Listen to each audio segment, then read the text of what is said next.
Hey, what's going on, y'all? It's the Comics Code Authority. We are back. It's your boy, Rover Queen, and as always, I'm joined by my lovely, scrumptious, delicious, sexy, and flavorful homeboys. Fellas, please introduce yourselves, starting off with Elvis. Hello, I'm glad to be here. And yeah, we'll be talking about a bunch of wild stuff, especially the incoming impending implosion of James Gunn's DC.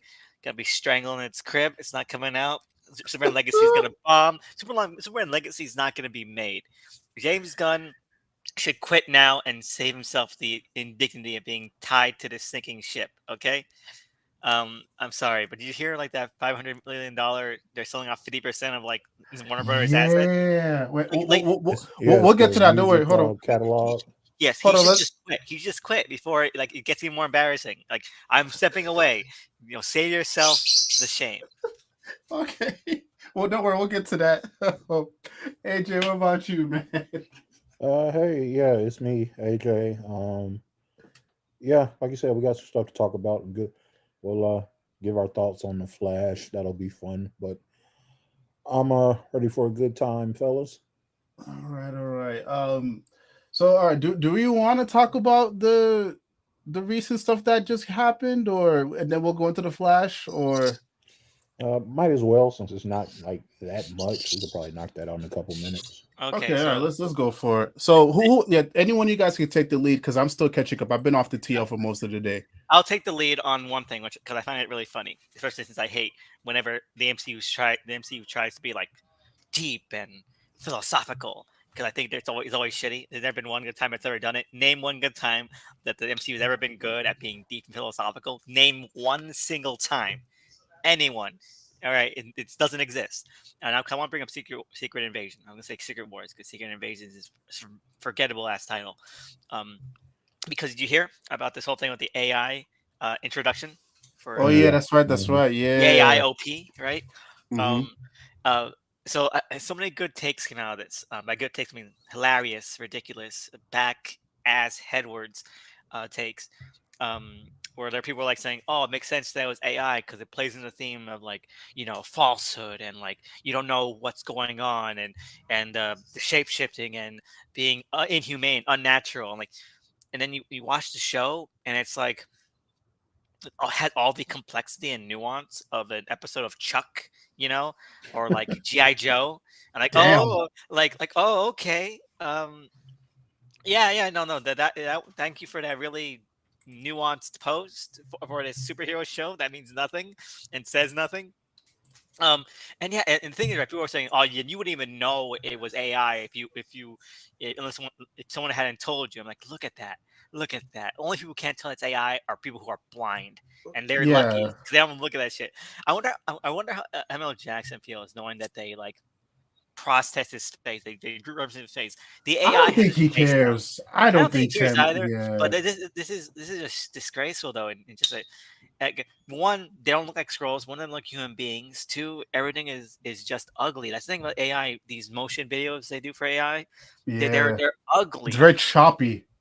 Yeah, Very it's like choppy. it's a goo. It looks like goo. It has the texture of goo. I feel like you could have done the exact same idea of this intro with actual artists, and it would look so expressive and creepy, Hmm. right? It just looks amateurish.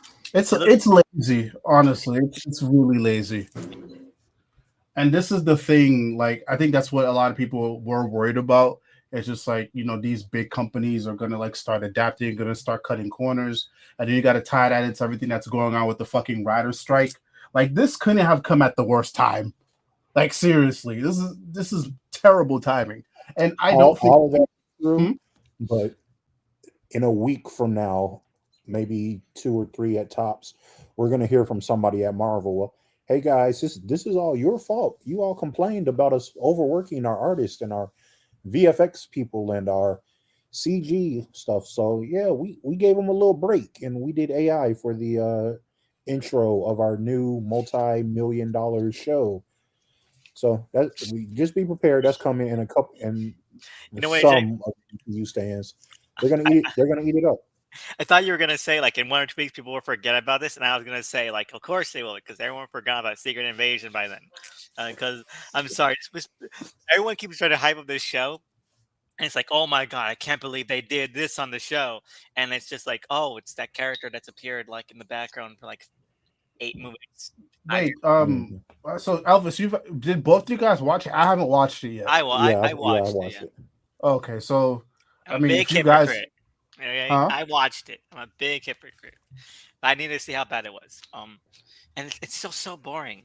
Like my favorite part is this person who tweeted, and I don't know their name, but I'm not gonna try and shade them in public like that. But they tweeted like, "Oh my god, I can't believe Martin Freeman turned out to be a Skrull. I need to watch all the movies to pick up clues on when he Oh, turned." brother. Like one, it doesn't matter at all. Like, oh yeah, I could totally tell that that this totally changes how I look at Black Panther 2. You know? I mean, No, they basically told you in the episode that one, they knew he had an imposter, and two, they pretty much alluded to it's not the one that you've seen in the film. So, I mean, I don't understand why that's would exactly. be a So big deal anyway. I think people are trying to hype it up based on like, Yeah. oh, these shocking reveals, but like the story itself or the meat of the show is just so bland. So they need so Mhm. everyone's like, oh, I can't believe they did that to my bestie Maria Hill. Like Y'all motherfuckers did not give a shit about Maria Hill. Stop the cap. Maria Hill has had like 5 lines Yeah, total in the MCU. they've had her do nothing in these films,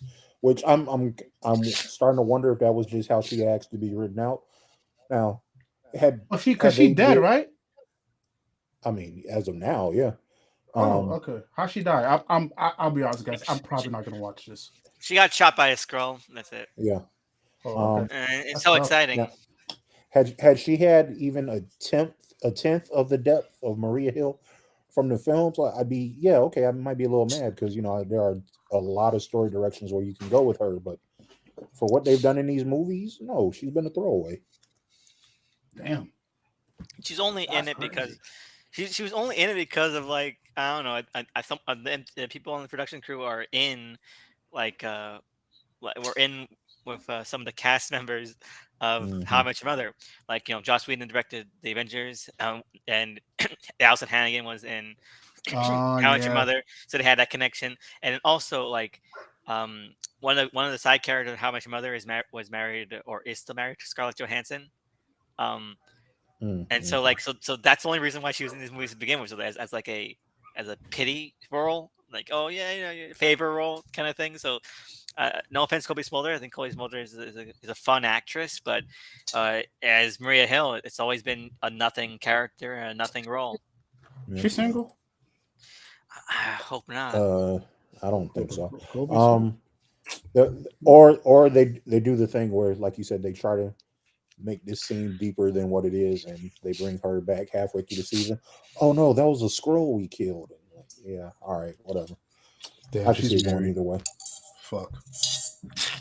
Is she married? I ain't got no chance. I ain't got no chance. Yeah, So, I don't know. How long you think y'all?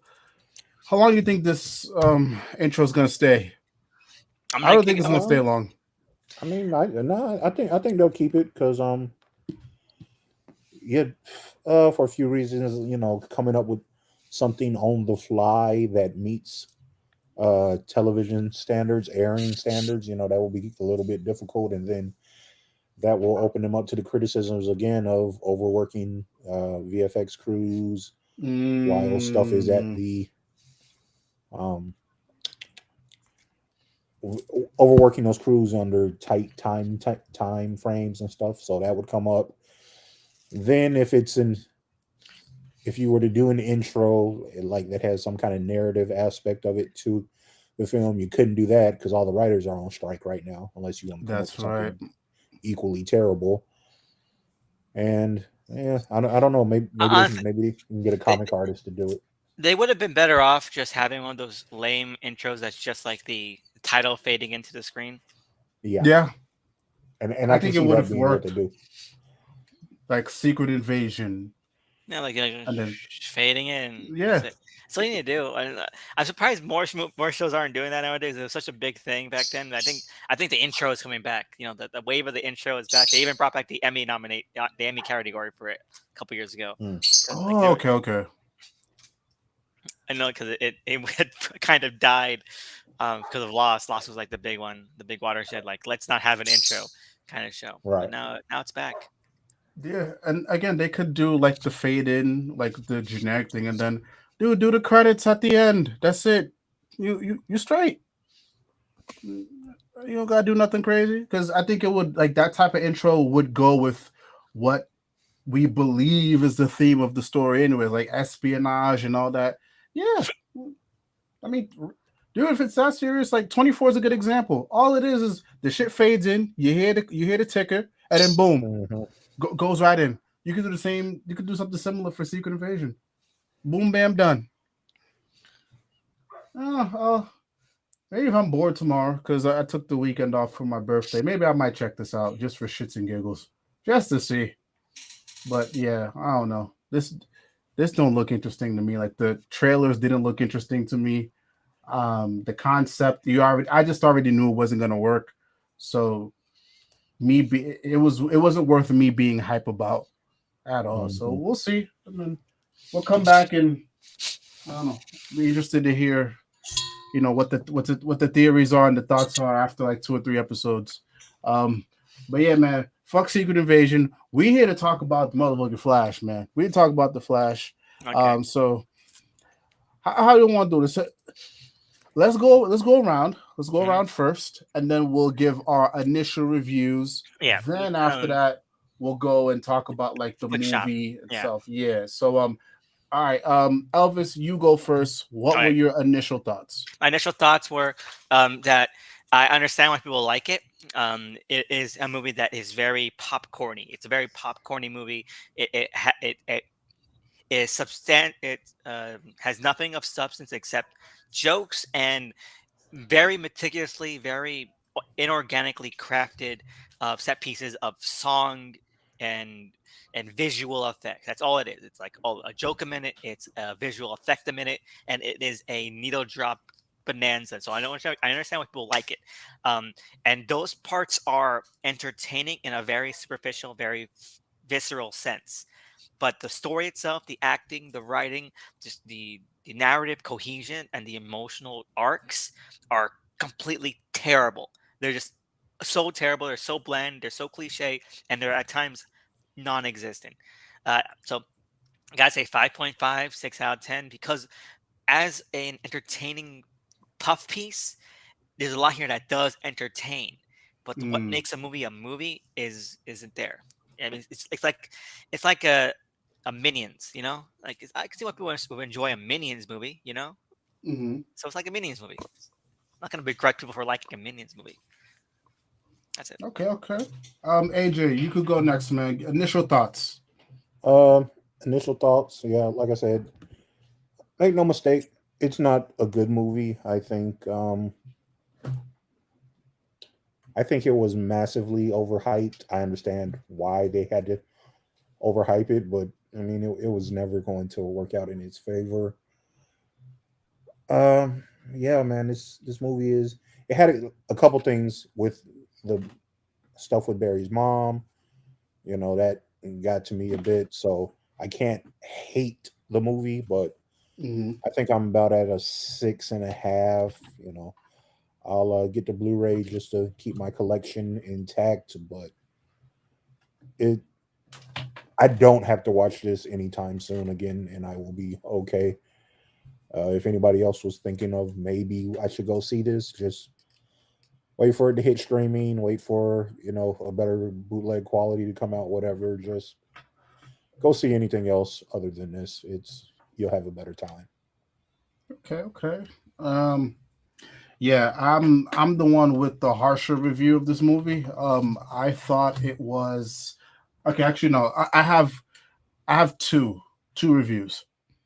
If I went into this movie and I only had like a bare bones knowledge of this universe and these specific set of characters, and I didn't pay attention to any of the behind the scenes stuff, I would give this maybe like a 6.5 to a 7, because it's, again, I agree with Elvis, it's very popcorn. Like this is as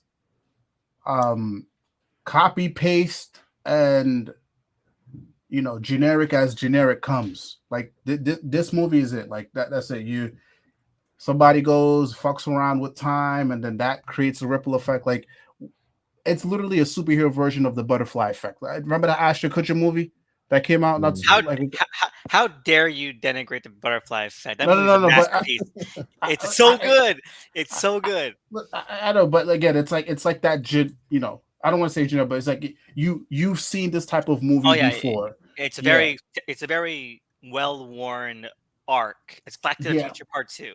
Exactly. But you throw some superheroes in there, you throw some nice cameos that people recognize. I mean, again, it's very, very cut and dry, very cookie cutter. That's the word I was looking for. Now, when you throw everything else in the mix, this brings it down severely. Like it's almost to egregious levels. Like that's what gets me the most. It's just like, I'm gonna be honest. I understand why they had to overhype this movie. Like they were banking a lot on this movie, and I get it.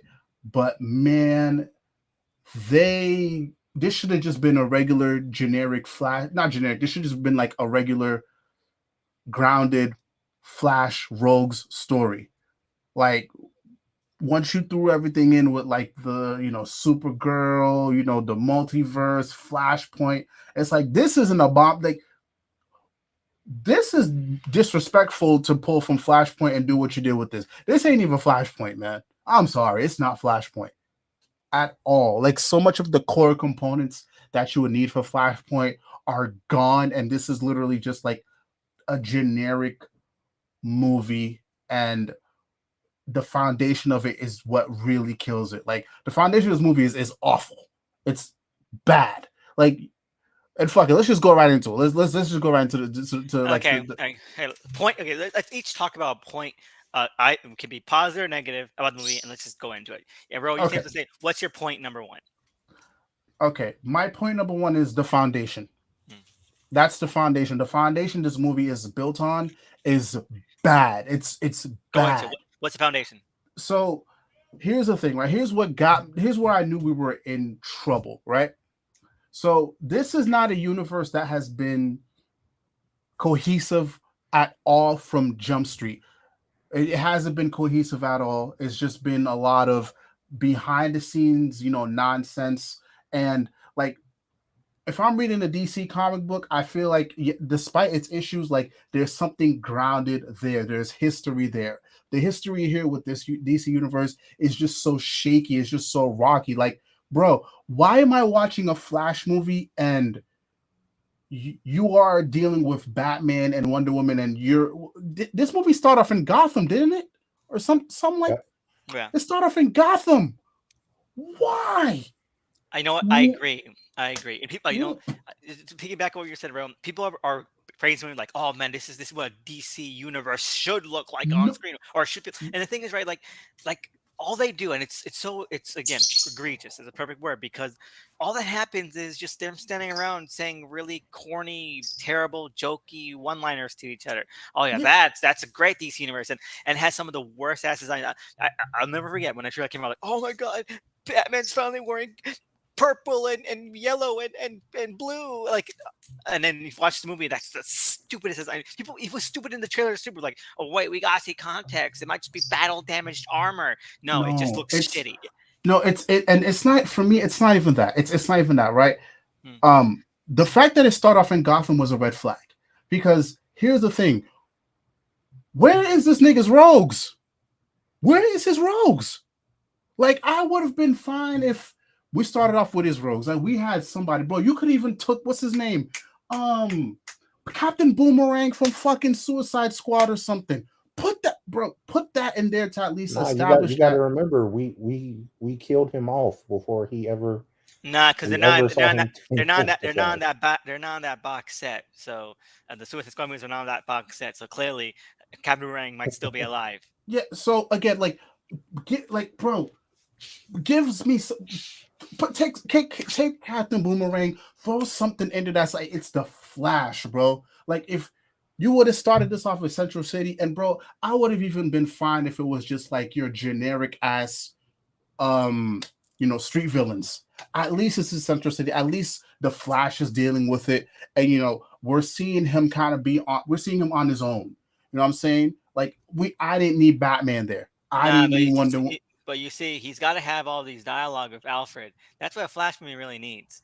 Yeah, but An extended conversation with Alfred. yeah, but again, see, but it has so you see where my issue lies already from the jump, right? Yeah, It's I just like understand. Because it's people are, it's Rocky Foundation, and also here too. Now let's throw this in there since they wanted to throw Batman and Wonder Woman in our faces. Cool, bro. Your Justice League is so dismantled. The status of it is so dismantled. Like the movie that what is it? Black Adam. Black Adam was before Shazam, right? Or Shazam before Black Adam. Black Adam was before Shazam too. Black Adam was okay. So your Justice League is all over the place. We don't know if these niggas are together. We don't know if they're broken up. But all of a sudden, it's Justice League, this Justice League that you are sending me mixed messages. Yeah. What's going on with the league? You want to throw that in our faces? Okay, cool. And even then, they weren't even on here for that long. I'm happy Ben Affleck and what's her face got a check. That's cool. But again, it's like they're throwing together all these superficial things to beef this up. But when in actuality, this is we should have started off with the Flash's universe. That's where it should have started off. And that's where a lot of the issues derive from. Because with the lack of, Flash villains and a Flash centric like universe, because we didn't build up to that, we kind of just we did a speed run to that. This is why I call it generic, right? Because of course, where's Reverse Flash? Where's the? No, I understand that you hit on a bigger point too, because without like understanding like what the status quo is and why it's important, what's the point of having like this Back to the Future type? Oh, now everything's changed for the worse. Yeah, like there's no impact to that. There's no contrast. There's no juxtaposition. In the whole point of like doing something like this is that you understand what the stakes are because you spend a lot of time understand in that universe. And here it's like it's so rushed, it's so forced, it's so undercooked that like, oh, Barry changed things. I guess we'll never see that version of Wonder Woman again, who was in this movie for like 5 seconds. Okay. All right. Are Amazon's dead? Who knows? And I said this to you guys in the group chat, like, and I know we feel a way about the Arrowverse, but the reason why I said that I would rather watch that over this is because at least when they did Flashpoint, like there was, yeah, I know, but hear me out. No. Yeah, hear me out. There was at least something there, something established there. Something years. It wasn't the greatest. I'm not gonna call it the greatest thing ever, but there was something established there. Like Flash had his villains. You know what I'm saying? We established there was a Reverse Flash, even though it was like 1 or 2 of them running around at the time. We established that Flash had, there was Arrow. Like there were other connective tissue pieces to this universe, so that when Barry went around and fucked around with the timeline, you can at least see some changes to that. It wasn't the big thing, but still, where it was somewhat of a big deal. This, nothing. There's nothing here because, again, we've sped run through all of these characters like origins and all that, and then it's undercooked. So, like you just said, there's no impact. So that's my point. So next up, and then I could go into the other things that I have issues with. But next point, who wants to go next? My next point is that this should have been a comedy. Right? It shouldn't have been a big, like, grand scale, multiverse event, crossover nostalgia event. No, it should have been a comedy because that's clearly what the movie cares about. Okay, it's a buddy comedy between Barry 1 and Barry 2. It's a buddy comedy. They just care about these two interacting. A lot of the jokes and a lot of the ways that they kind of interact are about Flash centric stuff. Like they're very tired and very cliche jokes about Flash stuff, but they're Flash-centric jokes, and there's a lot of balancing for it. Like 80% of the movie is just their interactions and their like butting heads comedically. And the thing is, right, that again, that goes against the tone that tries to say like, oh, this is a grand swan song or a grand love letter DC, and meanwhile, you have like, oh, I'm naked now jokes like 8 times throughout the movie. Um, no, and again, it's give and take. Like this clearly really cares about being a self parody. And Mm. that's the feeling I got. Like if this was like a parody, like a self-aware self parody of the DC universe, it might have actually had something going on. If you don't, I don't know if you remember or heard about this, but one of the original ideas for the Green Lantern movie was to do like a parody movie, a parody of itself with Jack Black as Hal Jordan. You know, I don't um, Yeah, remember this. yeah. yeah, that was the plan. It was one of the pitches, right? And I feel like this is like 80% of the fruition of that kind of idea, where it's like, oh, we're gonna make jokes about Batman, we're gonna make jokes about Wonder Woman, we're gonna make jokes about Superman, we're gonna make jokes about the Flash, make jokes about how this stuff works in DCU, and that's like 80% of the movie. And it's like some of those jokes really land, and I really laughed at some of the jokes because they're very fun, very easy, very non-committal jokes. Like they're like the stuff you would see on SNL or Mad TV or something like that. Mm. They're very quick, very simple jokes about the DC universe, and there's a lot of them. Um, but like again, it means that the grandness the movie wants, it never feels earned. Um, Again, very foundational stuff. These are all foundational issues. The movie doesn't Hmm. feel earned. The tone of the movie, the mood of the movie, the emotional depth and development of the movie are non-existent because it just cared about the jokes. And if it was just a simple comedy, that would work. But Okay. what about you, I don't AJ? know. Yeah, go ahead, AJ. Um, one of the bigger problems I had with it is that this film is the product of multiple different regimes. You got to remember, this was in production since I want to say, yeah, even before BVS. After Zach casted all these folks, they were coming up with the groundwork for this. So this has been in development for a long time. It's like they mashed together the pitches of every version of this film that they've conceived over the past 8 years or so, right? So you start out, okay, you mentioned buddy cop between Barry and young Barry. So that was obviously back when Rick Famuyiwa, I'm sorry, brother, Oh I'm yeah. butchering your name. Yeah, Mhm. Back from when the it was, US, but yeah, also I got John Delaney, um, or John Delaney, and his co-writer, the guys who did Game Night and okay. Homecoming and Dungeons and Dragons, they still have a story credit on this. So See, I'm gonna say like so. I felt some of the influences on that. Like they have good comedic bones. So I'm Rick Fumiyiwa. Rick Fumuyima. yeah, Fumuyima. Yeah, Yeah, Fumuyima. Yeah. and see, I yeah, had completely forgotten about those two. yeah, So think about how long ago it's been since they were attached to the film. yeah. Mm-hmm. And they Um, yeah. Rick's premise was it was going to be a buddy. Remember a buddy cop film between Barry and Cyborg, and then we all know what happened with Ray Fisher. Hey, all Mm-hmm. right, cool. He's said he's not going to work with DC anymore. All right, cool. So it becomes that. Then it becomes your makeshift hodgepodge Flashpoint movie that's not really a Flashpoint story. Because see, the bigger problem is when doing a Flashpoint film, and Roe kind of got into it when you say we don't know what's going on with the Justice League at this point. Yeah, Flash is your central character, sure, 100% agreed. But it's a Justice League level story, guys. Like Mm. what are we doing here trying to do this for a character's first film that he's leading on his own. What are we doing here with that? And then the third thing is it was clearly meant to set up what the new DC universe was supposed to be before Kevin Sujihara got fired and James Gunn and Peter Safran got hired. We saw the set photos of after his dad gets acquitted, he and Kersey were on the steps. They had a scene where Affleck was there. All of this, you took pieces from each version of that film and smashed it together, and nothing is very coherent in this. Mm-hmm. Um, hell, I know. Hell, I think there's even an Aquaman cutscene with him. Barry finds him drunk. Yeah, I didn't see that on my version. I watched the cam rip. It's just what are we doing here, guys? It was a mess. Like, yes, is it an enjoyable mess at times? Sure. I chuckled numerous times during the film. You got some yucks out of me. That's great. Other than that, what is the point? What is the point of this? You could have done you could have put this out on HBO Max and it would have been fine. Hell, Yeah.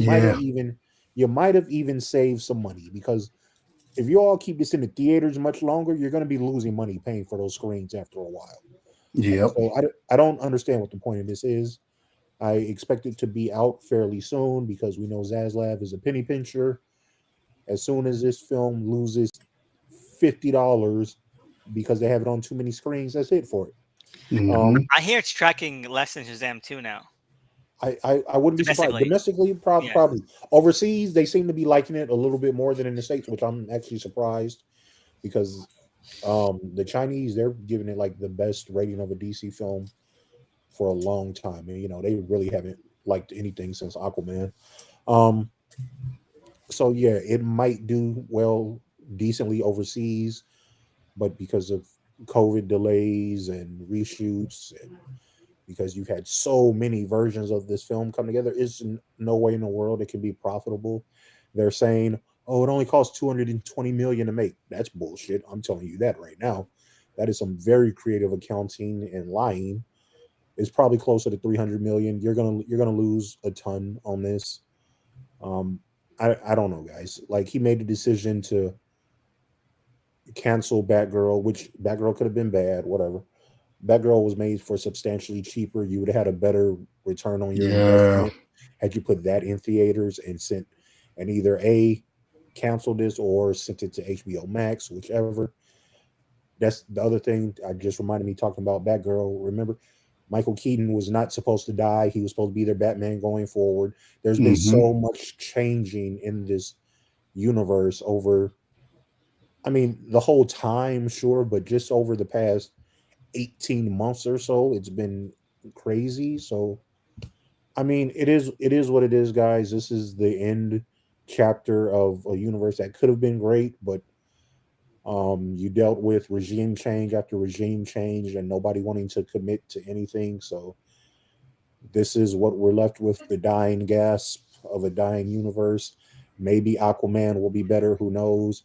I understand they want Blue Beetle to come out, they want him to be part of their new DCU.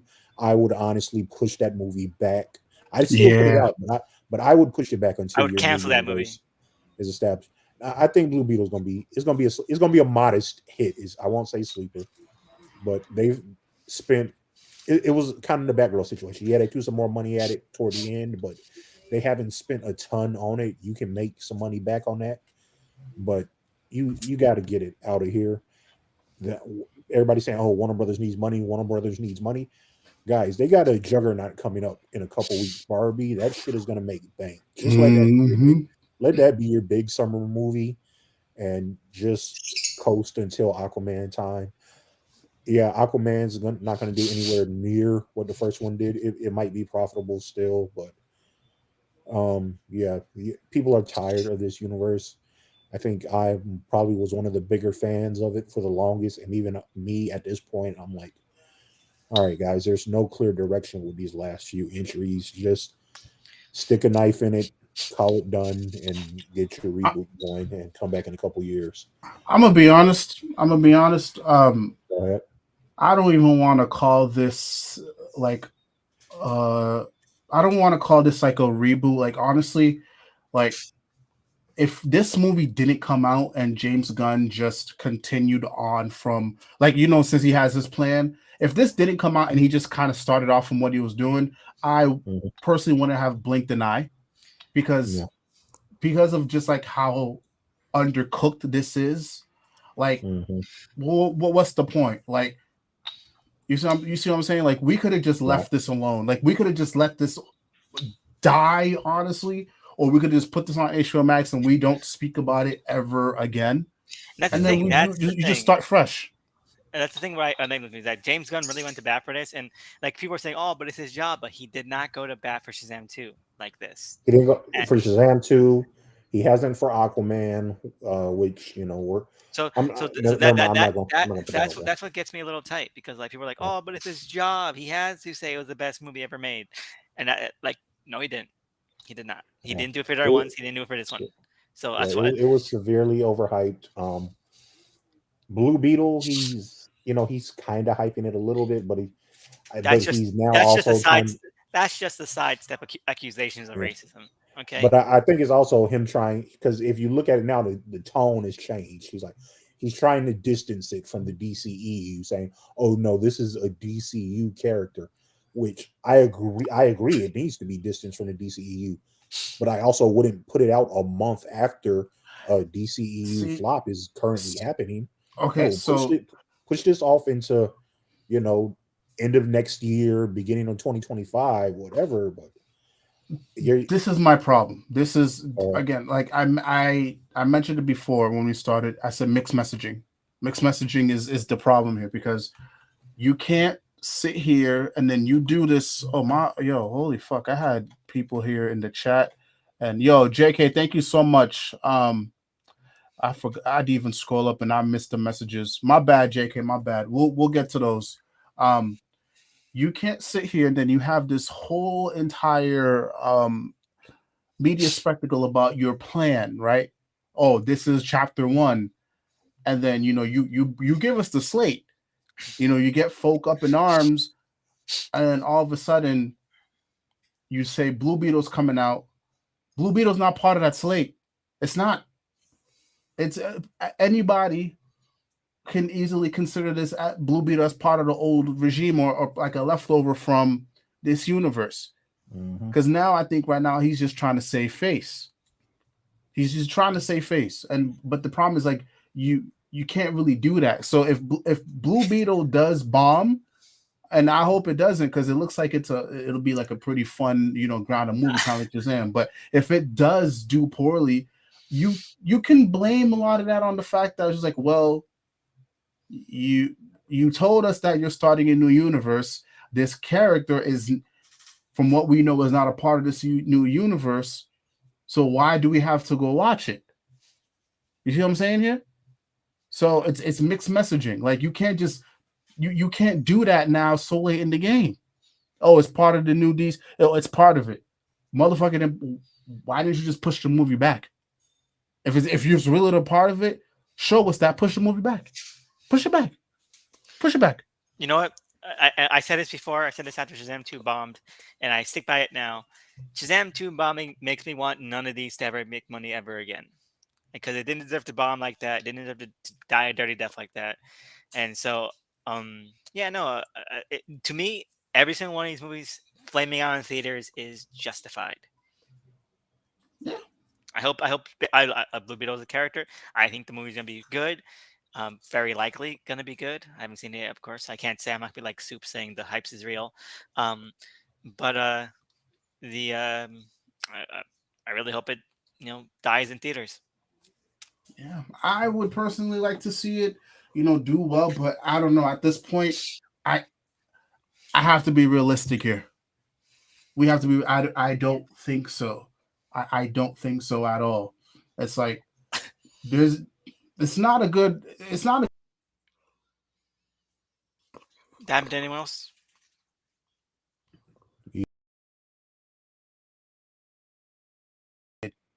Hold on. Oh, 1 second. Apologize, y'all. Give me 1 second. We are back. We are back. Can you guys hear me? It's like the second time that happened. Yeah, that's weird. I don't know what's going on. Right. Yeah. So Shazam 2, like it bombed out, unfortunately. Then you had Black Adam, which was a bomb. You got the Flash, which was a bomb.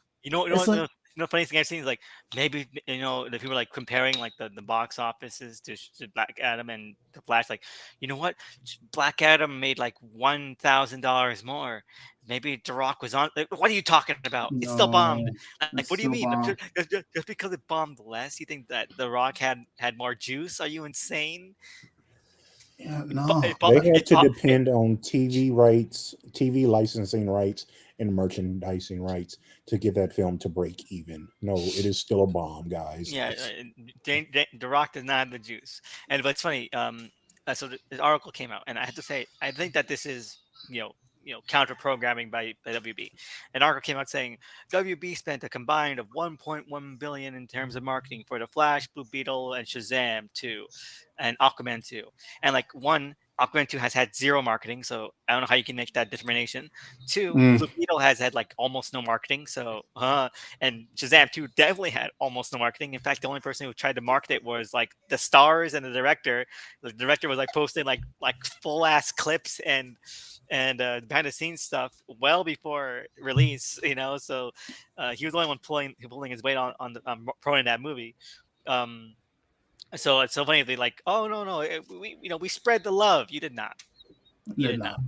In fact, if Shazam 2 had like a tenth of the love that the Flash had in marketing, it would have done so much better. I do not believe for 1 second that if it had like that amount of a push, it would have done better. Because they really did it dirty. They really did, and they put all this effort into the Flash for no return. Yo, you know what would have been dope? Like since obviously they don't give a shit about marketing, or they want to pick and choose when they want to market shit. Yo, bingo, you got it there as far as pick and choosing. I'm gonna let you get back to your point, but I think this is all very intentional as far as their marketing strategy with the recent DC stuff. Because first off, it's been a noticeable shift because WB used to not market anything but their DC stuff when the films came out. They used to go in for that shit. Like I remember Wonder Woman around that time. You couldn't, the first one anyway, you couldn't turn on your TV without seeing a Wonder Woman commercial. You couldn't go to a store without seeing a Wonder Woman standee, Wonder Woman mascara and shit and all that. And how it's just changed on a dime. And everybody tries to say, oh, well, they have debt now because of the past 2 mergers. Bullshit. Once again, they know what's going to be successful for them. Barbie is being marketed out the ass, my brother. I'm at the movies for Snyderverse. I see Barbie shit everywhere. That trailer is playing on movies that have no crossover appeal with Barbie whatsoever, but they're still playing that trailer in those films. I'm in there for Margot Robbie's feet, but keep going though. Keep going. They know what to get behind, right? I think this is intentional. Zaslav, he wants himself to be seen as the genius and the savior of DC. So he's letting a lot of this shit die on the vine unless it's been things that have been super successful already, and he knows that he can still reap some of the credit for. Like Peacemaker. And when you eventually get Peacemaker season 2, like, oh yeah, I greenlit that when nobody or when people were turning on DC after Suicide Squad didn't do great on the platform, I had the foresight to give it a season 2. Like, all right, whatever, dog. He cancels Batgirl. He makes the decision to send Blue Beetle to theaters, and gives it a few more dollars. They pumped it up about 30 million more. So it's a super low budget for a superhero film. So it'll be easy for it to make profit. Like, oh, I'm the genius who sent Blue Beetle to theaters. But then you get stuff like Shazam. He doesn't put any money behind it. You get stuff like The Flash. I honestly think had not as much money been spent on The Flash as it had been, you would be in a similar situation as Shazam 2. They wouldn't have marketed that much because it's part of the old regime, but they spent so much money on it. He's trying to get something back. It just backfired in his face this time around. Yeah. Blue Beetle's having decent marketing, but again, like I said, they didn't spend a ton on that movie. Black Adam's marketing was just The Rock on his social media campaigns. There wasn't a ton of that. That was him talking at award shows, him talking about it during his XFL interviews and stuff. So that was the marketing for that. He has been, trying to kill off this era of the DC stuff, which a lot of people would agree with his decision to do that, which is fine. But it's clear as day, guys. He gets on the phone with the shareholders. He tells them, "Oh, we're building up our new era." Blase, blase. So when Gunn does put his first film out and it's successful because it's a Superman film. I know Superman. People like to say, "Oh, he's corny." He's the 3rd biggest superhero IP on the planet. The film is going to make money. So he can present himself as the savior of a brand when it didn't need saving. You inflicted a lot of self-sabotage on this, and now the results are what anybody could have seen, what they would have been. Hey, when you announce a new universe before the old one has even finished putting all of its films out, even if Yep. they were great, you're going to get a diminished return, my brother. Mm-hmm. Now with them being bad, some of them anyway, because I finally watched Shazam too. It was solid. But with them not hitting the waves for audiences that you would have liked, now they're going to make even less money. So, I mean, this is self-inflicted injuries, but he's he's like every other CEO with an ego, and he wants to position himself as the savior. And once the universe turns around, he probably will. Everybody in Hollywood is going to keep sucking him up. Oh yeah. James Gunn is going to talk about how much of a genius he is. Peter Safran's going to talk about how much of a genius he is, and then Zavlav is going to be king of the hill until in the next 7 to 10 years he decides to sell Warner Brothers off to the next company. I see the game plan clear as day, guys. It's not. Oh, yeah. I can't believe you give it 17 years, man. And like he's already selling it off for parts right now. Yeah. They're selling off parts to reduce debt, to make it more appealing for when a company does come in and buy it. Reducing debt by like 1%. Hey, it doesn't matter. Bean counters don't care about how much. They just care that it's being reduced. That's how all these nerds on Wall Street react to companies shedding some of their debt load. So then, like I say, 7 to 10 years, you're going to have Comcast Universal come in. They'll buy it. I would have said maybe Disney, but Disney's got a ton of debt right now. I don't know if they can shed that much off to where it would be appealing to them to buy Warner Brothers. Damn, he just dropped again. Maybe.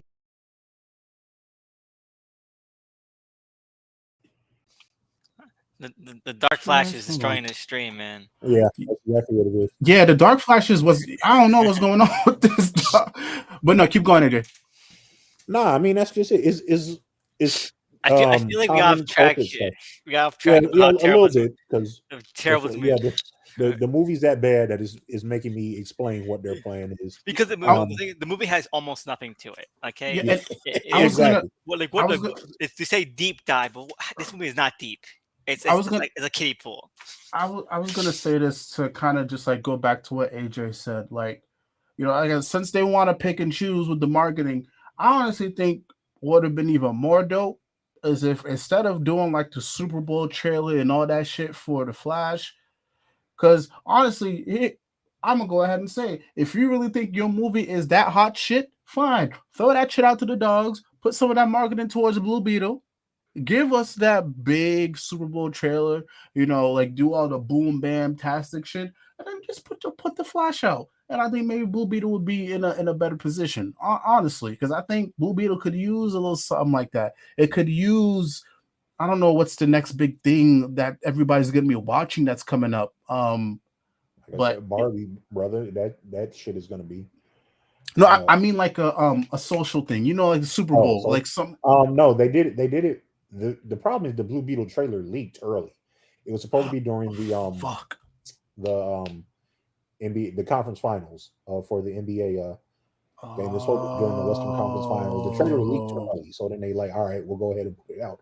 Yeah, that's the other thing. You spend all that money in propping up the marketing for this, and it kind of you kind of don't get the bang for your buck. It's leaked out. Everybody's seen it by that point. Yeah, you still got eyes on it during the conference championships, but it didn't have the impact that it would have had that trailer not come out that morning that it did. Okay, that's super fair.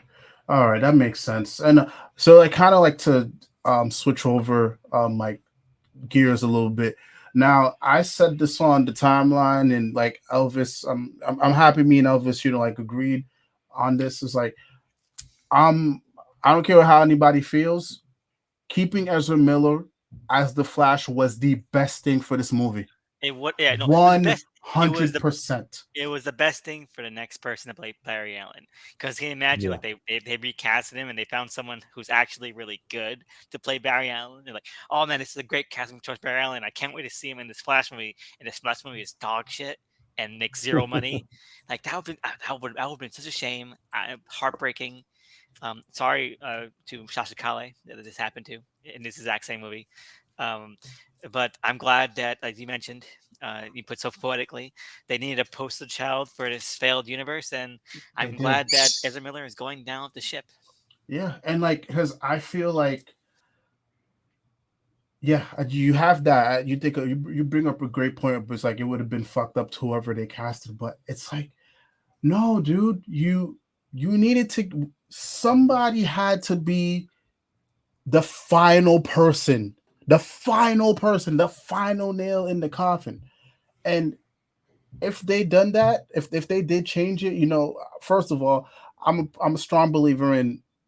I don't believe fans should have that much say over what studios do. I'm standing strong They on shouldn't have that. any say over what studios do. Yeah, they shouldn't have say. And then if they did it, honestly, I think it would have been worse. It would have been even 10 times worse. And also, a lot of people forget these things. Also, just like, yo, it's not as easy as just getting somebody to replace the role, especially when a good chunk of this movie is done. It doesn't work that way.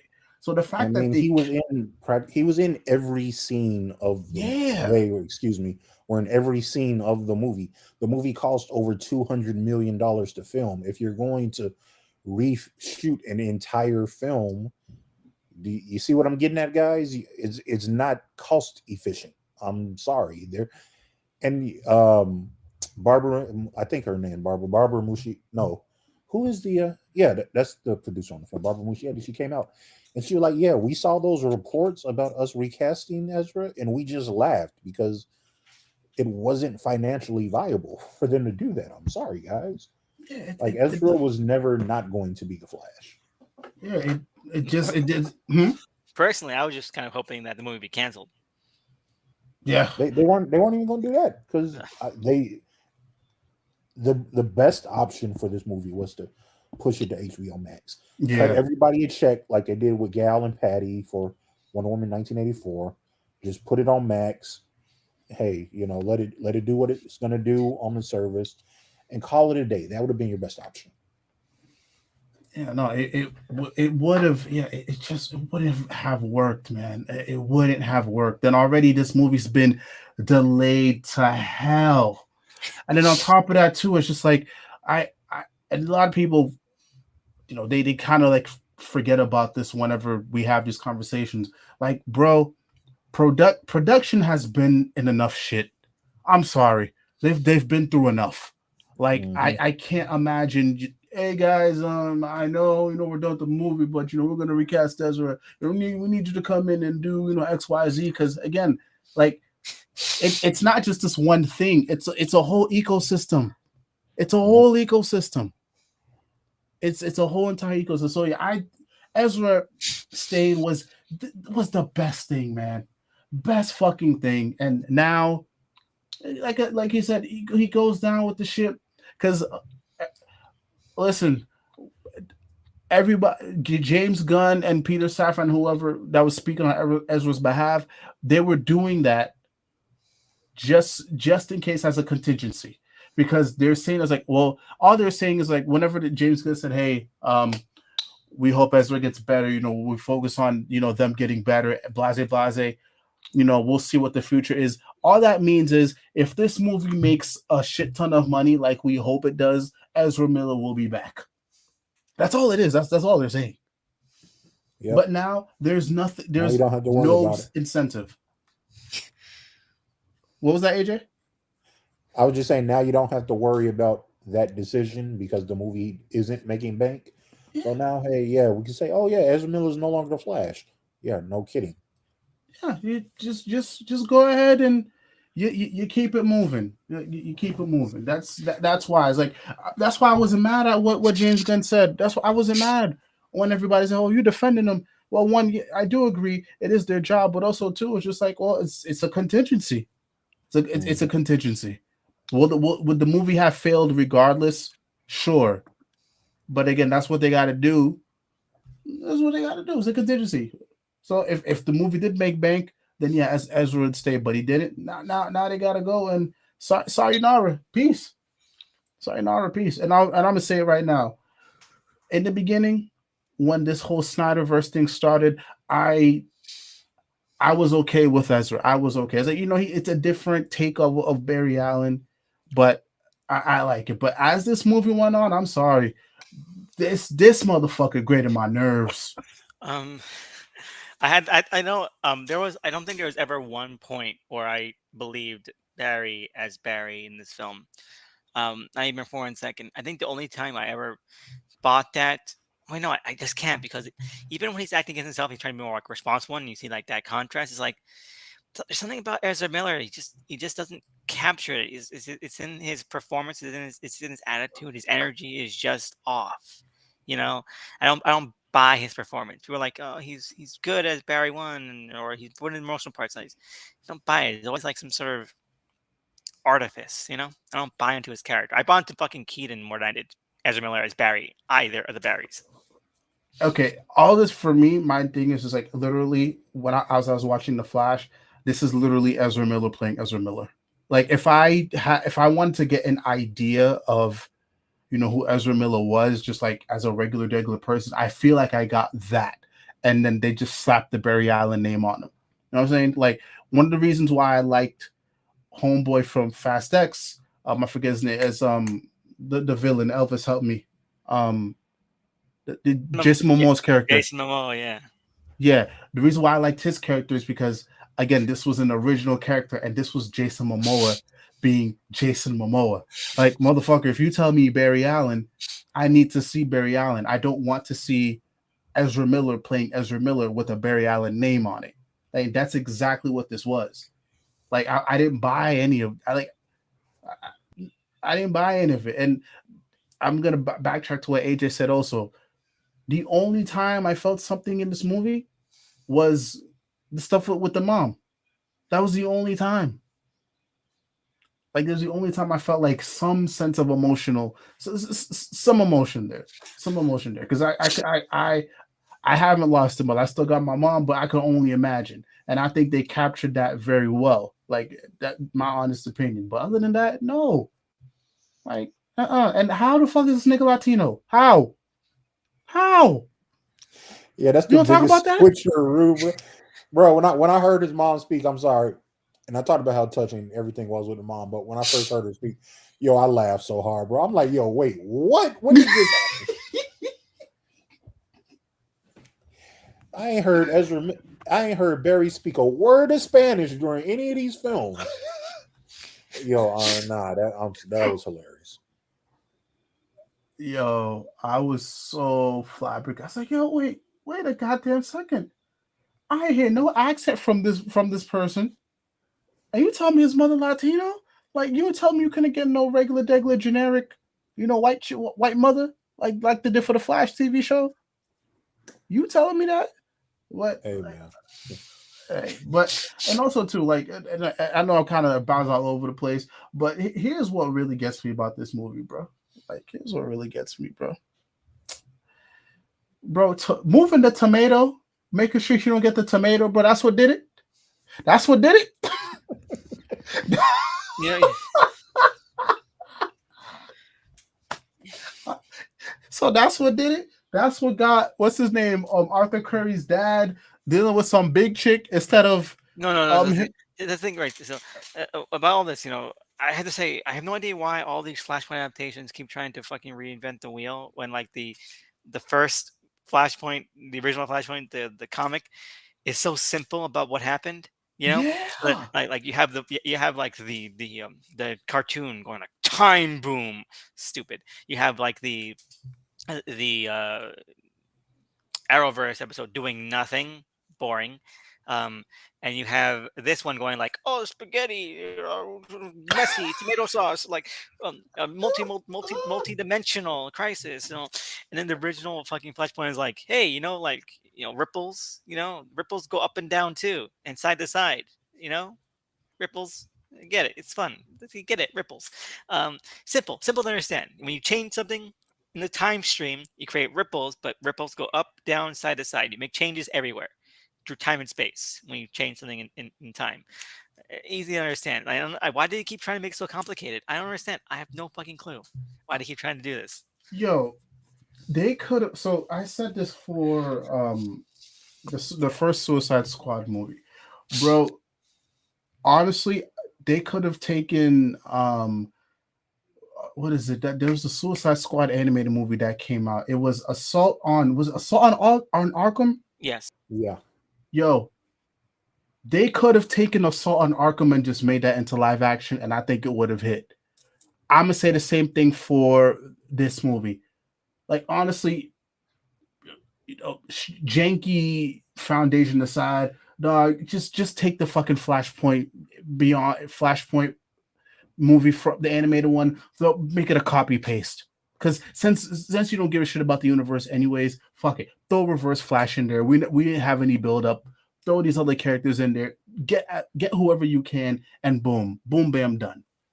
Because I just read Flashpoint, and then I had the same reaction to Elvis. I was like, what is it with the story that people keep getting the wrong messages from? What is it? What is it? It's very simple. It's a very simple story. Very simple story. He goes around, he fucks up, and then the rest of the DCU is in cahoots because of it. It's that simple. I don't understand. I don't. Honestly, I'm very happy that we have to wait a while for this James Gunn universe to start. It's never gonna start. It's never gonna start. Well, let's just take it as face value, because then everybody can watch.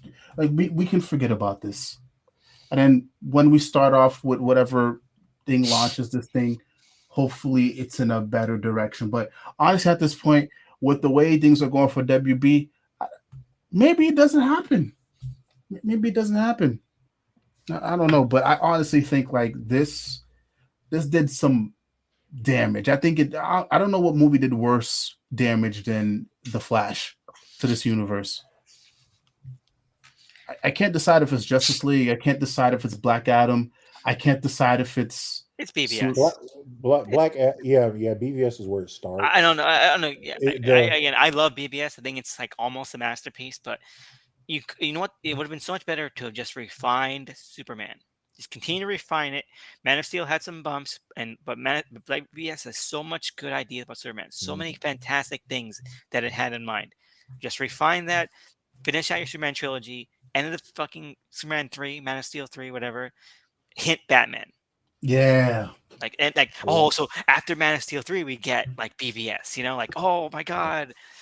But like, refine it, continue to core it up, foundation.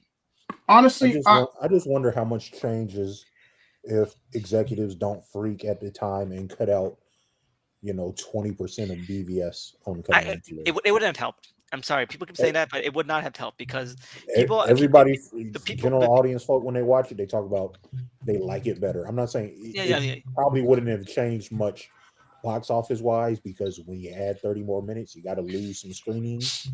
But I don't know, man. I think it's one of those things that like Justice League, people only like it as much as they do because of the contrast.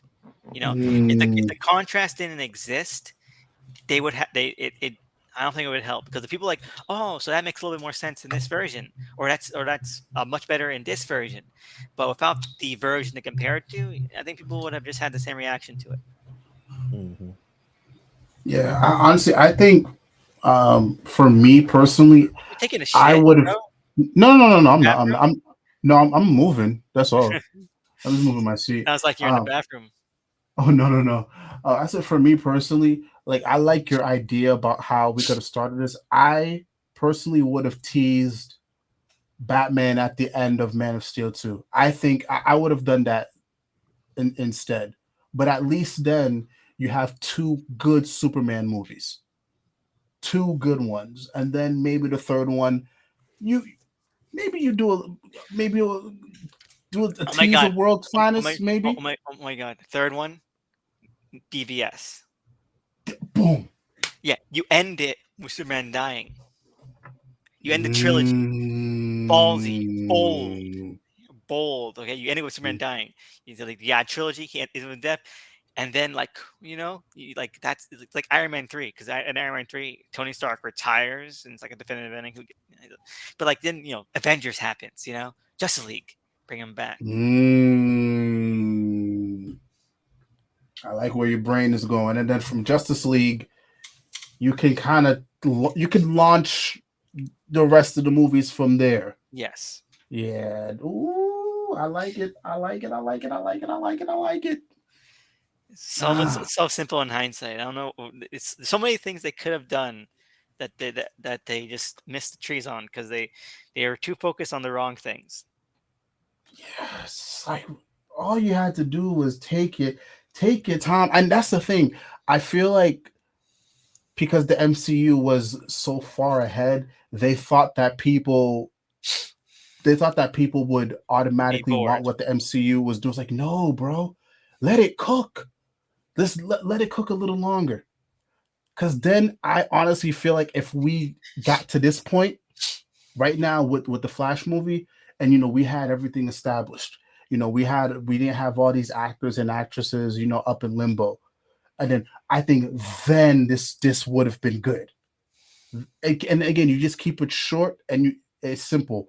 Give us the bare bones Flashpoint story, and you keep it moving. But it still would have been impactful because you let it cook. You gave us multiple Superman movies. You gave us the Justice League movie. People are established. If you want to throw, maybe a Black Adam or whatever in there, cool, whatever, fine. But at least the universe is established. And then you give us the Flashpoint movie, and make that the third movie. If we did a Flash trilogy, would you rather this be, what number would this be? Would it be number 3? I think number 3. I think this would be number 2. Number 2. Yeah, I was gonna say the same. Yeah. Do Rogues One, do Flashpoint, but instead of Aquaman and Wonder Woman War, it's Gorilla City War. Okay. Like do a Planet of the Apes thing, because this movie ends kind of like Planet of the Apes. It's got a very Planet of the Apes kind of ending. The Mark Wahlberg one. But like say he goes back in time, changes, saves his mother, comes back, and it's like Gorilla Grodd is taking over the world. Okay, like just go nuts, go crazy. Okay, and it's like, oh man, you gotta go back in time, you gotta save. You know what? Adapt. Wednesday Comics of Flash a little bit into this, because that also has like Gorilla Grodd taking the world in that. When anyone ever read Wednesday Comics of Flash? It's one of the best Barry Allen stories ever made. About time traveling Gorilla Grodd. It's fantastic. So like you get like Planet of the Apes, you get funny, and you up the stakes, and then you go back in time, and he stops it. And it's gonna be like at the end, like, oh man, I went back in time, and everyone was turned into fucking gorillas, like everyone. And that's funny. That's funny. Yeah. But then at the end, right, you hint that the reason why, like, he learns that, but man, like he gets a little tease, like when he tried to save his mom, get a little tease, like, wait, someone else was there, and then that's how you set up Reverse Flash. Oh, I was just about to ask you. I was like, what about Reverse? Because that's what fucking Muschietti is saying, or Muschietti is saying about this, like, oh man, yeah, sequel would have introduced Reverse Flash. Barry would have figured out that you did not do any of that shit in the fucking movie, so shut up, you liar. Yeah, no, yeah, no, you can't, you can't pull that, you can't do that ass pull, no way. But yeah, so even you could have utilized Flashpoint well. Flashpoint itself is a boring topic for a movie, but you could have done fun stuff with it, and this movie doesn't do anything fun. It's like, hey, remember that great movie that DC made? Yeah, we're gonna go back to that, but make it worse. Yeah, no. It was shocking how good Man of Steel is. And I'm not shocked. Man of Steel is fantastic, but it's night and day. Be like, oh, but it makes sense to go back. Like a bookend, the beginning of the DCEU, the ending of DCEU. Aquaman 2 is still coming out, so it's not the end. Oh yeah, so we even touch on that. Like, so let's touch on a little bit. Like, how do we think? What's gonna happen with this one, guys? What do you think? It tops out at mid to high 7s, maybe. Maybe you hit 800. I was thinking the same thing. Yeah, it's not. Which, yeah, okay, that's successful. It's financially viable, but yeah, it'll be a disappointment after your first one is your not only your highest grossing ever DC film, it's your highest grossing film Warner Brothers has ever put out, not adjusting for inflation. Yeah, so it can make 800 million, get great reviews. It will still be a disappointment. But yeah, let's talk about one thing. I want to bring back the spaghetti thing, right? Mhm. Because like that was such a big, ridiculous excuse to justify the multiverse stuff. Mhm. I'm sorry, bro. Every time I think about that shit, it's funny. I will say this. I am so glad Marvel live action anyway and DC both are just doing horrible jobs of the multiverse. Sony, Yes. I'll give them their credit. Animation, you guys applause. You guys are doing it right. But I am glad what Warner's and Marvel are screwing this up big time Yeah, because the multiverse is a concept that is best in small doses. I do Yeah. not need this for every fucking film, and we were running the risk of them doing that, so we can get cameos from everywhere. Cameo, cameo, cameo. You get a cameo. You get a cameo. You get a cameo.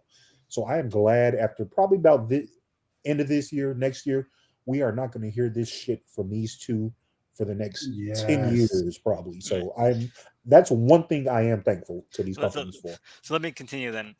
Because it's such an excuse to do any of this. Because why would time travel have anything to do with multiverse? Because he's like, oh, Mhm. see, look, you don't you end up on a different strand, and like it's almost a cool idea because you know what? Fucking Michael Crichton did it in his book Timeline. Okay, if you read Timeline, it would be into a really shitty movie, and the movie doesn't starring Paul Walker of all people. Mhm.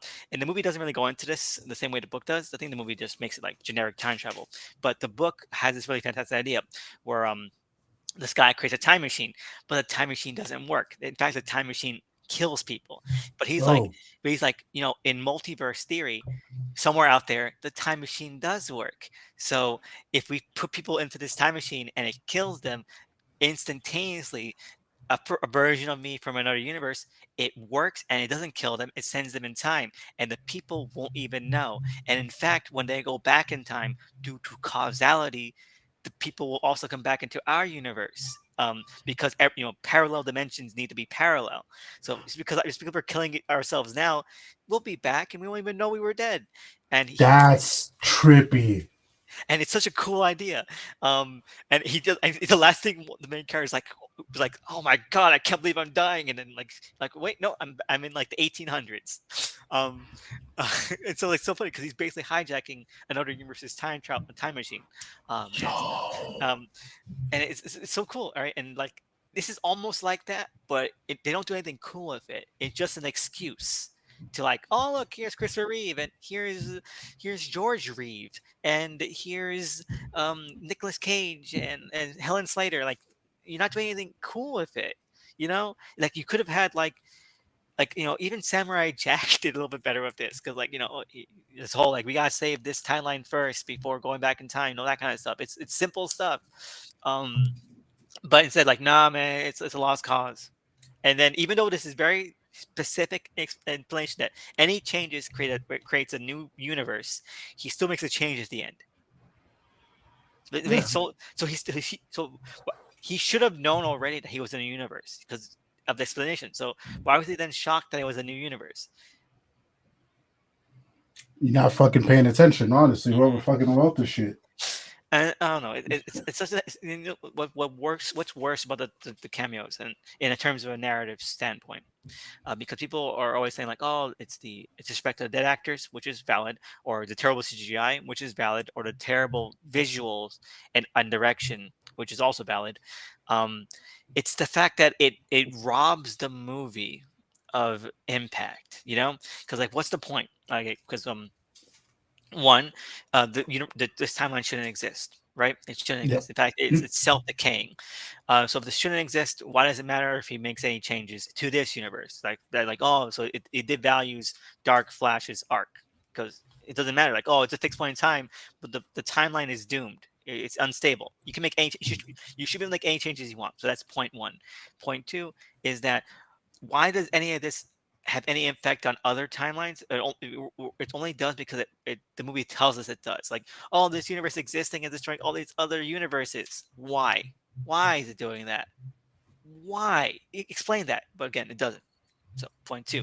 Point 3 is that we're given like this entire multiverse bonanza at the fucking juncture point of the climax. So you have like, oh, Barry like trying so hard to save Supergirl and Batman, and like he's failing. Like, oh my god, he's like I'm trying to have a heart to heart with young Barry too, you know.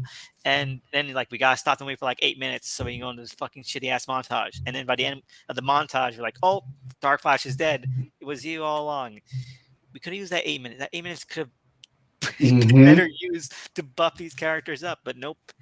It's worse than Lightyear. Lightyear did better job at this fucking same exact twist. It's the most cliche time travel twist. Oh, the villain of this time travel movie was you in the future? Oh, God.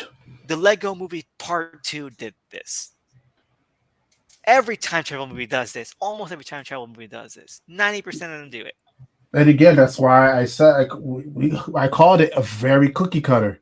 Very cookie cutter. Very cookie cutter. And like my thing with the for me, the cameos, the reason why it didn't bother me is because it's like, all right, cool, they're there, and I assure you, I feel like almost everybody, you know, was contacted, you know, paid or whatever. Like, if it would have been egregious to me if, you know, I seen Reeves just like running around with Barry and talking. That would have been, I was like, all right, bro, relax.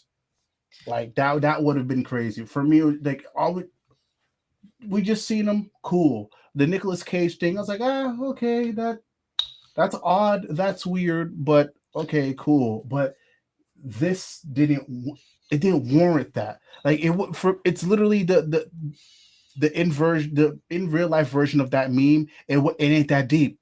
It wasn't that deep. Mm.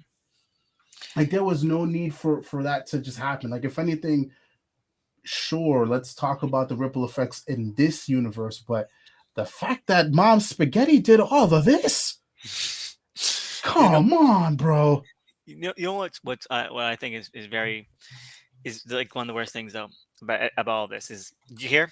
So, an article came out saying that the George Reeve George Universe Flash, the Jay Garrick one, was like John Wesley Shipp de-aged, and then people were like, that's not John Wesley Shipp de-aged, because one, it's using Teddy Sears' costume, and two, it looks nothing like John Wesley Shipp. And so apparently the writer of that article, I think it was for Vanity Fair or something, got a comment from DWB saying no, it was just a CGI generated face for a generic Flash type character. Because but one, it looks dangerously similar to Teddy Sears, who played Zoom on the CW show, and two, is using Teddy Sears' costume. So one, if WB is right and it was a deep fake face, then it's a deep fake very much based on Teddy Sears' face. So they use his face for reference for sure. And so he's in his costume. And Teddy Sears was like, I wasn't paid for any of this. He could sue. I think he did. Did he say he didn't he didn't remember or something? He said he wasn't in it. He said he didn't do it. He had nothing to do with it. Ah, okay. He should sue. Mm-hmm. Crispin Glover sued over less in Back to the Future Part 2. He sued them. Oh, really? Yeah, because Back to the Future Part 2, he didn't want to come back, so they used archival footage. God. And he was like, "Dude, you didn't pay me for that. You didn't pay me for using archival footage." He sued their asses, so that's why he actually changed like the laws in Hollywood for using archival footage from his lawsuit. So Teddy Sears should sue. He should. I wouldn't be mad at it. I wouldn't be mad at it at all, because like I was just like, yeah, that looks like him. Like it really does. And also, honestly, bro, you could have. I mean, I know it's there must have been reasons behind it, and now after I watched the movie, I can understand. Like, bro, you could have just made something happen with Grant Gustin. You could have made something happen. Like, I feel like maybe the reason why they didn't do something with Grant Gustin is because they already did it in Crisis, so they didn't want to, like, I don't know, retread and do that well again. But I think that would have been better than the potential legal issues they may have for using Homeboy's face. Yes. Yeah. So yeah, I don't know, man. I really don't fucking know. But honestly, I hope they don't do this again. Like I know we're gonna get a Flash movie somewhere down the line, and I hope they treat it with care this time. I hope they really take their time. I really hope that they really build the rogues. Like, and I just hope everybody's in place so we don't need to do something like this. I feel like this was like a last ditch effort to get people to care about this universe, and it just blew up in their faces. And yeah, I really hope that if the James Gunn stuff does happen, because now that's up in the air, and they learn from this. But God, man, what the fuck? But speaking of which, we didn't even barely talk about Homegirl. How y'all felt about Sasha Cale's Supergirl? She was in the movie for like 5 minutes. Nothing. She's Nothing. hot. She's hot. Yeah. It was fine. It was fine, I guess. Yeah, I don't have much. Nobody's talked about her killing, which apparently is. Well, no one watched the movie. I was just about to get to that. I'd say maybe if more people watched it, folk would bring that point up. But yeah, it's nothing major. Everybody talking about, oh, y'all need to incorporate her into the new films going forward. I'm like, I mean, y'all killed her off, bro. Yeah, she did. You all have talked all this good talk in the press and everything, but it's very clear that once y'all decided how y'all were going to handle this movie, that y'all told yourselves, yeah, we're not keeping her around. So, I mean, good for her for getting to play the role, but I don't think they had any intention of bringing her back after this. No.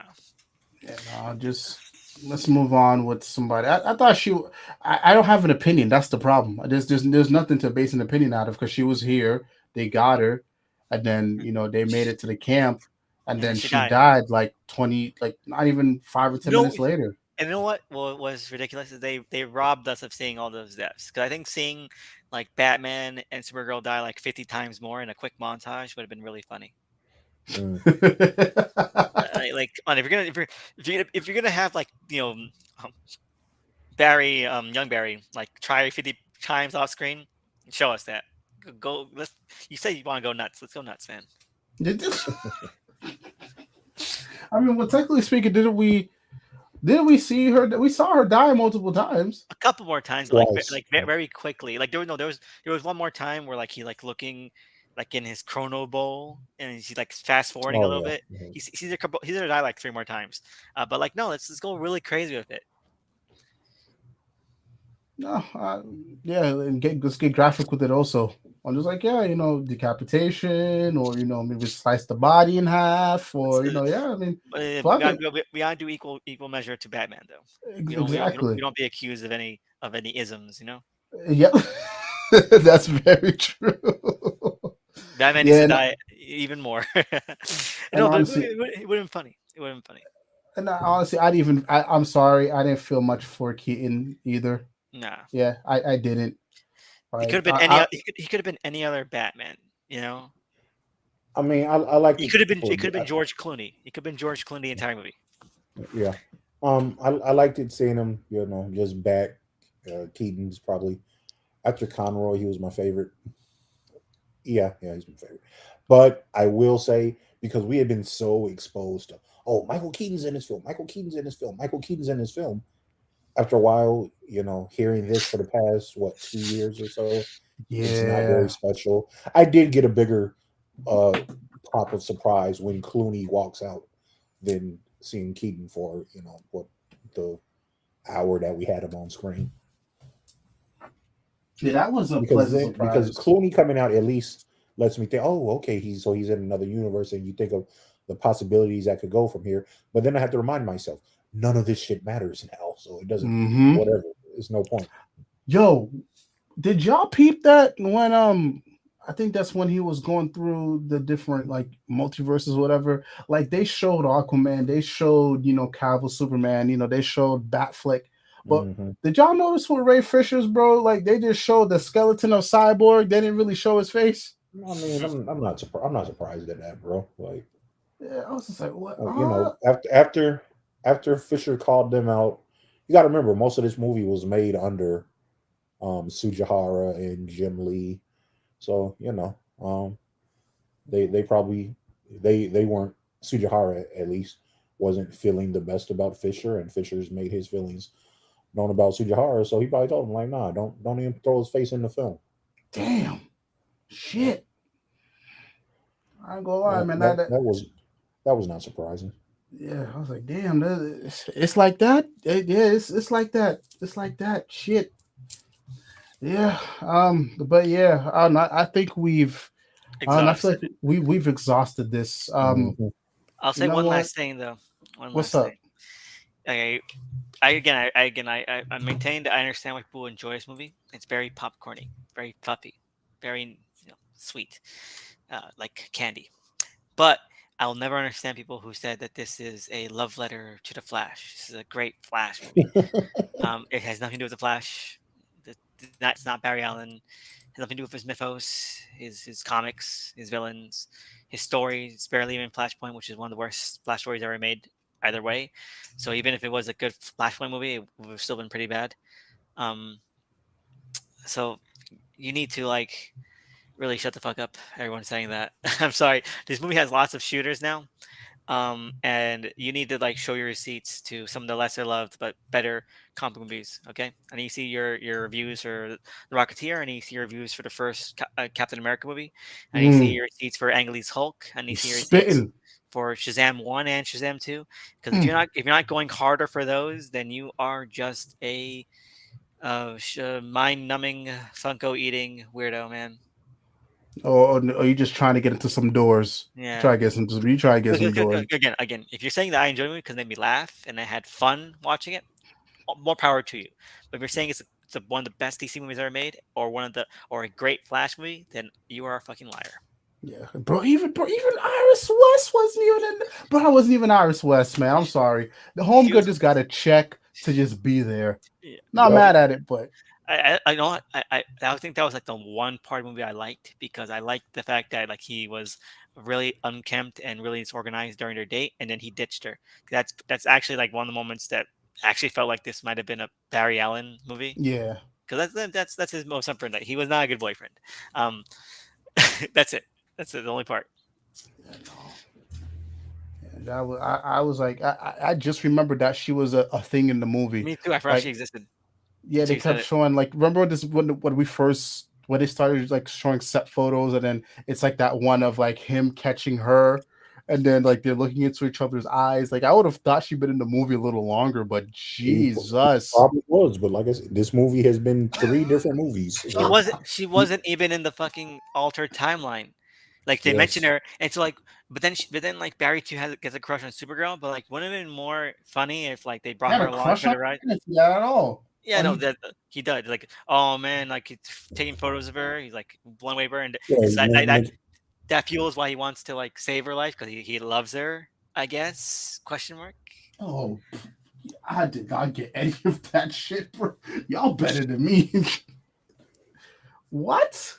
Yeah, that was very much the yeah, intent. you could tell he thought she was hot because younger Barry's like, our kids are gonna want to see this, and older Barry like, our kids, and you kind of get that he's inferring he wants to have children with Supergirl. I'm gonna be honest. I didn't think she was that good looking, bro. I'm sorry. She is hot. She's hot in real life. She's less so in the movie because that costume sucks ass. But she's really pretty in real life. Yeah, I Anyway, need to see some better photos. Yeah, let's end this because we're yeah. just Let's. running out. Yeah, we're just running it. Yeah, but yeah, guys. Yeah, I have nothing good to say about this. You know what? Yeah, you know what? Let's end. Yeah, Elvis, go ahead and plug yourself, brother. I don't even want to. Go. You can find me on Twitter at THE_SNICKMAN and also my YouTube channel, Unsourced Wall Radio, where I do unboxings, some movie and comic reviews here and there. But I mostly save those for here now. So, Yo, uh, you up to? I think we neck to neck, brother. Cause I'm at 552. You at 350. Okay, brother. It's a race to 400 and it's a race to 600. All right, brother. I let's see see. you. Let's see. I Let's see see. you. All right, AJ, go ahead, brother. Yeah, as always, y'all can find me on Twitter at Mr_Mitchell _the number 2 _ the letter U. Find me giving hot takes on comics and idiot billionaires who decide to go down to the Titanic in tin cans. Damn, man. Damn. Why? Yeah, y'all can find me on Twitter, Queen _. Y'all know the thing. All I need in this life is comic books, booze, and pretty feet. I'm actually about to have some tequila right now because it's my birthday weekend, motherfuckers. Happy birthday or happy early birthday, brother. Thank you. And yeah, hit up the YouTube as well. Yeah, we have 552. I don't know, it may go down after this because I don't know, we letting a lot of bullets fly on this episode. But yeah, if you enjoyed it, please be sure to hit that like and that subscribe button. And also please do the same for Elvis.